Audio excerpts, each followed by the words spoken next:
Hey everyone, welcome to another installment from Pro Engineering. In this episode, we're going to fix everything I broke at Proline by the fire. Technically, I really didn't have many or any mechanical failures. They were all electrical. In the case of the Trailfinder 2, I only drove it a couple of times just kind of around the campground and the vendor area before the ESC failed. So here's what we're going to do. We're going to pull the body off. These pins are taken off already. So we should just lift you straight up. I've already taken off cover, as it turns out, in the ESC storage area. This is a Pro product. It's just because I didn't have any other room to put stuff, so I made this little enclosure. Now, I don't know where this axial ESC came from, and I showed it to quite a number of people at Proline, and they're like, why on earth did you use that piece of junk? I don't know that it's a piece of junk. It's definitely a cheap ESC, but I will say this. This truck probably has 500 or 600 battery packs through it, if that little. And the entire time this ESC has been in here without any problems. So it may not be particularly high end, but it served beautifully. So I thank you. We will now remove you. I'm probably gonna cut it real short because these wires are actually pretty nice. So the wires are kind of zip tied to make it a little tidier in here, which really isn't the case. They're still kind of a mess. All right, so this is where that's going to go. So here are the motor wires, battery wires, and power switch. So the ESC that we're going to install is a Quick Run 1080. I have a couple of these installed, and I really, really like them. Part of why I like them is their little programming box, because I install these connectors. Oh, this actually, what the hell am I looking at here? Oh, wait, this does things. Okay, I don't remember what these do, but we'll figure that out in a second. There is a programming port here, right here. So I just plug something into it, and I just let it hang out of the ESC box so that I can very, very easily reprogram this if I need to. It's, I think, a fantastic function. All right, our motor wires are easily long enough. And our battery cable, I think, other than being the wrong plug, which I believe we can pop this back off over here and install one of my Deans. Yeah, we're going to do that. I run Deans only because I've had them for a million years, and all my cars have them. I know these are better, I understand, but I'm not going to change. I don't know how many cars I have, 6-7 million RC cars. This little plastic cap over here is easily removed. Okay, and then you can unsolder the connector right there. So that means you can keep the connector if you need it in the future, and you're not cutting off any precious wire. So we'll turn the soldering iron on. I've got the ESC installed and calibrated. This is the G2 version of the 1080, and I used my old programming card. The only issue is that there's a number of options here that are a little bit different. So you just use the instructions for this one here to set it up there, and we're good to go. One of the things that is different is you have this setting here called, it's called real driving, or real car. Okay, here's how this works. I think it's actually pretty cool. So we'll plug the car in. So I have it set up under real car, and this is how the system operates. We want to accelerate, okay, and brake, right? So accelerate, I'll pull it back. Accelerate, brake. Reverse doesn't exist anymore. The theory behind this is when you drive your car normally and you go into reverse, you put the car into reverse gear or whatever. You put the car into reverse, and then you use the same pedal to go backward. So here what you do is you go forward, hit the brake, press channel 3, and now, this is weird. You give it gas again, channel 3,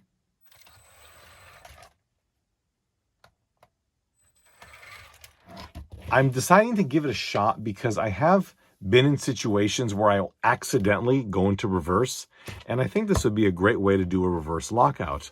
I've also got channel 6 up here set up to adjust the drag brake.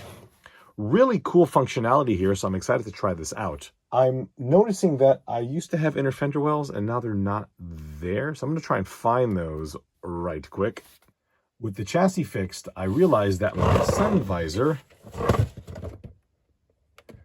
is falling down. This is a result of me using hot glue and not something more substantial. So to fix this, we're going to pull the interior out, which is annoying because I do this. I kind of wrap the whole interior in painter's tape. It keeps dust and junk out of it, and it works really well. I just have to take it all off now. So if you'll excuse me for a moment.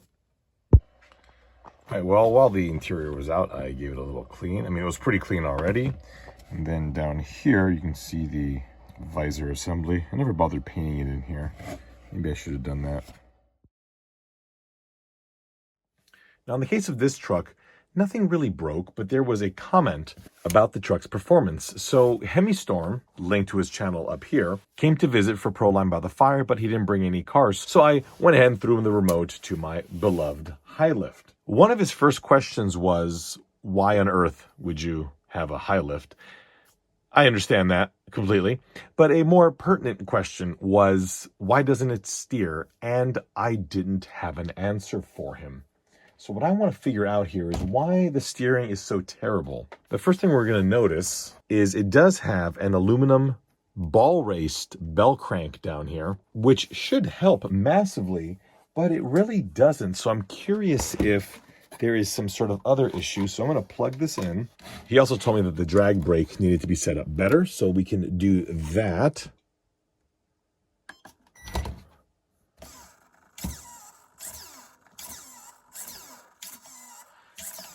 I mean, yeah. So in comparison to my other cars, especially cars that I'm sure he's used to, you know, he's not wrong. This truck does not have very much steering at all. In fact, at one point, it actually begins to move the actual axle. So let's lift you up. I'm going to turn it all the way to the right.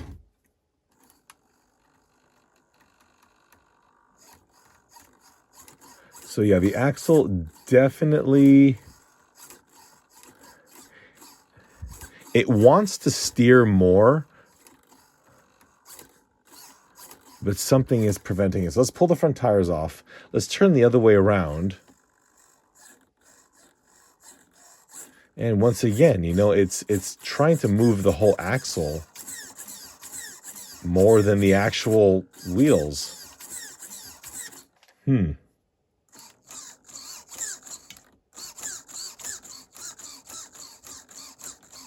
Well, that doesn't help. How did I not catch this? Do you see it? How about now? The link connecting the two, it's not only coming into contact with the input shaft of the pumpkin, but if you turn it, as you can imagine, as you turn these links here, the distance, thanks to trigonometry, between this point and the center point of the axle is decreased. If it's already touching the input shaft of the axle as it is, as you turn it, it actually gets tighter and tighter. So what the issue is here is this link is in the way, so we need to move it. I think from factory it was in the front, and you can imagine why that's not a good idea. So let me think for a minute. Okay, this is off, and there's a mountain of play now in the system, which is, there's a lot more flexibility now in the steering system, but I noticed here that it's obviously not going to come across easily, but this is not easy to turn.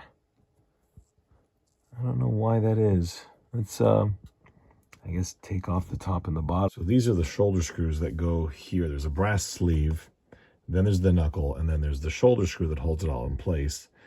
And you can see all that junk just coming straight off of there. In fact, this one's even worse. This is the bottom one. So it's just, look at this. What the heck is that? Anyway, I'm going to clean all these up very nicely. And then I'm going to spray them with some graphite powder. Graphite powder is effectively a lubricant that isn't a liquid. It's graphite. I don't even know if this is gonna... Here's the little brass sleeve. Who knows? Oh, gosh. All right, well, let me clean these up. So I lifted up the lower perch on both rod ends 3 millimeters. Actually, probably a little bit less than that. But now it just barely clears the input shaft of the front axle. And it has so much more power, because right now, the fact of the matter is it's not touching anything. It's just turning. Before, it wasn't able to do this. So I'm not going to say that it's going to have great steering. It's just going to have less bad steering. Next, I do want to tighten down the servo back here, because we did see it floating about, and potentially replace it with a proper servo finally. This is actually a better servo than I had anticipated was in here. I don't know how long I've had this in there, but it's been quite a while. Again, there is a bit of play in here. I think, yeah, it's just kind of loosened itself over the years. The servo tie rod end is really at the maximum of the throw of this servo arm. The problem with that is the further it goes out from the center point of the servo, you exponentially decrease the amount of torque that the servo has. Ideally, you want to have it from the center of the servo out 1 centimeter. That, I think, is where they calculate to be the most optimum. So this is not helping anything. So we'll pop that off, pull the servo, and install a Reefs servo. The one we're going to go with, again, is the 422 HD. This is the version 2. It is fully programmable. And we do have a number of arms in here as well, but I think I've got a metal one that we'll probably go with. With the servo installed, I did get an aluminum servo horn. The thing to know about these is a aluminum horn will put more stress on the servo itself. So if you're going to use the car, let's say it's a buggy, you wouldn't want something aluminum, you would want a servo saver. But for this application with the big giant puffy tires and the fact that this isn't really going to, have much impact to the servo, it's going to be totally fine with this. I also pulled the ball stud in. It's about 8 millimeters further inboard than the original one was, which was great. But this horn didn't have one that was 1 centimeter, which was what I was looking for, but it's good enough for now. I also pulled this inboard one as well. That went inboard one again. So throughout the system up here, we're reducing the amount of torque necessary to move the front wheels. Ideally, I could move these pivot points, these tie rod ends in more as well. The problem with that is if I move these in, it looks like here about 4 millimeters, it's going to come into further contact with not only the differential, but also the front spring here. So not really an option. What I did on the remote is I've now got 75% steering one way and 64% the other way. That is down, by the way, from 120% each way previously, and it has more steering. So it's a way better setup now. Is it good? I wouldn't say it's good. I would say it's less bad. Let's throw it back together. Body's back on. Mechanically, it should be all good to go. Let's turn the remote on. The car is on. I'm not expecting brilliant steering. Again, I just wanted it better. So let's just see if it's got more power. Yeah, that's night and day different. I mean, that feels great. It doesn't have wonderful steering, but it's a lot better. So I'm very happy about that.